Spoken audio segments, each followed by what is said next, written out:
Jangan pandang ringan bila baca buku huruf jadi kabur, bila lihat jauh, imej jadi samar dan berganda, mata cepat silau bila keluar kena cahaya matahari atau bila memandu waktu malam, lampu kenderaan lain terasa terlalu silau. Itu semua tanda-tanda mata sedang kabur menua mengikut masa.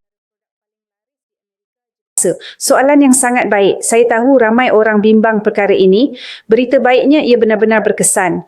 Lutein Gummies ialah gula-gula mata pertama dengan formula inovatif gabungan lutein, zeaxanthin, vitamin A, CE, omega 3 dan ekstrak beri biru.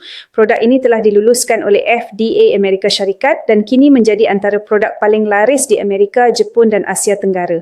Dengan hanya 2 biji sehari, ramai pesakit saya mula rasa perubahan selepas 7 hari. Mata lebih jernih, kurang kering, kurang letih dan penglihatan lebih jelas. Ada yang meningkat sehingga 80% bergantung kepada keadaan. Yang penting anda sedang menyuburkan mata secara semula jadi dari dalam. Lutein Gummies sesuai untuk pelajar yang kerap menghadap skrin, orang dewasa dengan masalah mata letih atau kering dan warga emas dengan risiko katarak atau degenerasi makula. Ia juga selamat untuk pesakit kencing manis kerana bebas gula berbahaya serta melalui ujian ketat. Saya sendiri dan keluarga saya menggunakannya setiap hari.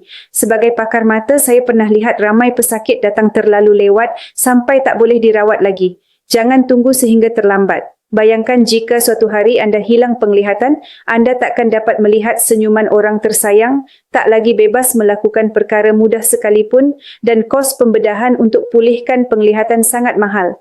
Mulakan penjagaan mata anda sekarang. Lutein Gummies ialah cara mudah, selamat dan menjimatkan untuk menjaga mata setiap hari. Jangan tunggu lagi. Lindungi penglihatan anda hari ini.